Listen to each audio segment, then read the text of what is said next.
What's up guys, Lon here from Android Authority, and this is the Honor 6X. This is the latest affordable mid-range smartphone from Huawei's Honor line, and it's the successor to last year's Honor 5X.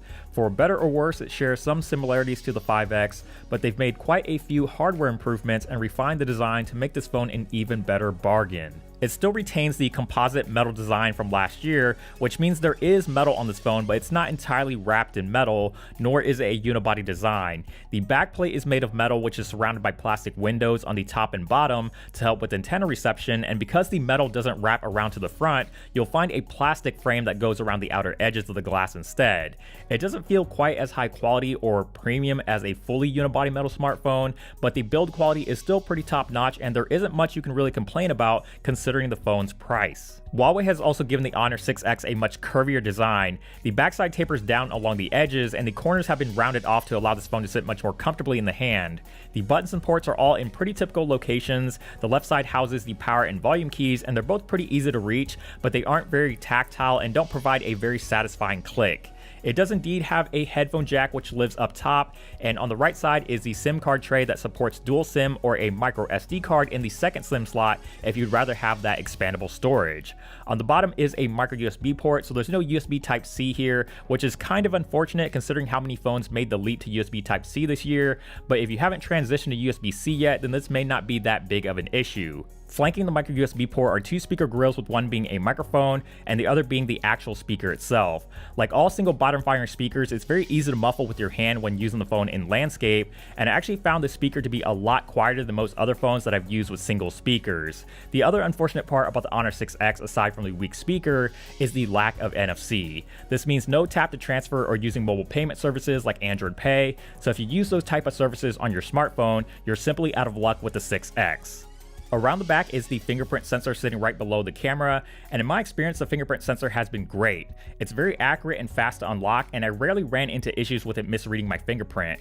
I would even go as far as saying that it's just as good as a lot of other fingerprint sensors found on flagship smartphones. The fingerprint sensor can also be used to take photos or videos, answer phone calls, stop alarms, and bring down the notification shade by swiping down, or browse through photos in your gallery by swiping left to right, which are all pretty helpful in making this phone easy to use in one hand.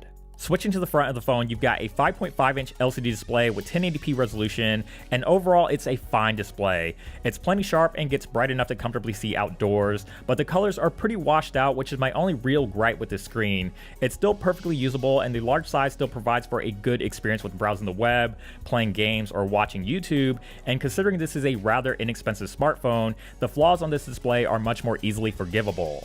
Powering the Honor 6X is 3GB of RAM with Huawei's own in-house chip, the Kirin 655. It's a pretty significant upgrade over last year's 5X, both in terms of RAM and processor, and performance is plenty good for a mid-range phone. It's fluid and responsive in regular everyday use and has no problems running graphically demanding games with smooth frame rates. I would say performance is probably one of its biggest strengths, especially when you consider the price to performance ratio. Another strong point for the Honor 6X is battery life. It's a very respectable size at 3,340 mAh, and it's even bigger than some batteries we've seen in current 2016 flagships. Huawei claims that the Honor 6X can last a little over 2 days with regular usage and 1.5 days with heavy usage, which is a really bold claim, and while I never hit the 2-day mark with this phone, I did get 1.5 days pretty consistently, or at least close to it. I do play a lot of games and watch a fair amount of YouTube on my phone, which does qualify as heavy usage, so it does look like the Honor 6X's battery life is living up to its promise, and a phone's battery life living up to a manufacturer's claim isn't something you can say for very many smartphones, so I have to say I've been pretty impressed with this phone's battery life. It sips very little power when on standby, which has a lot to do with the Kirin 655's efficiency, but even with constant use, this phone can still last a long time. I would usually end the day with at least 50% battery life left, and it was a pretty nice feeling to only have to recharge this phone every other day instead of every day. Even if I did charge this phone every night, I was always comfortably making it through the entire day and never found myself frantically searching for a charger. We've seen a lot of phones come out within the last year with dual cameras, but we've yet to see a dual camera setup on a more affordable smartphone until now, and Huawei claims that the Honor 6X is the first dual camera smartphone in its price bracket. Every dual camera smartphone uses its second camera a little bit differently, and in the case of the Honor 6X, you have a 12 megapixel primary camera and a 2 megapixel secondary sensor. The 2 megapixel sensor is used purely for capturing depth information, which can be taken advantage of when using the camera's wide aperture mode. The wide aperture mode lets you dial in the aperture from f16 down to as wide as f.95 for a very large bokeh effect. While changing the quote-unquote aperture does give you more or less depth of field, it doesn't allow for more light to enter the camera, so it's not a true aperture change in that sense of the word, but the bokeh effect does work quite well and looks very convincing.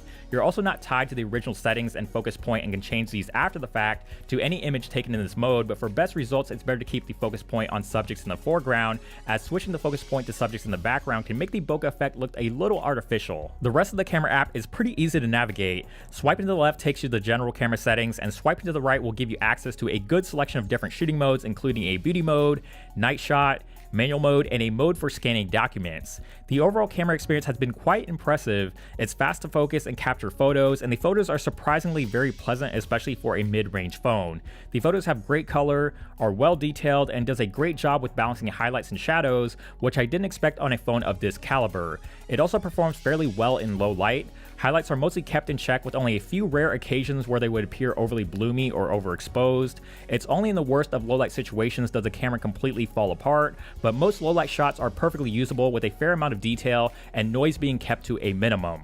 With the software, you're looking at Huawei's usual Emotion UI skin that currently sits on top of Android 6.0 Marshmallow, although an update to Nougat is supposedly coming soon.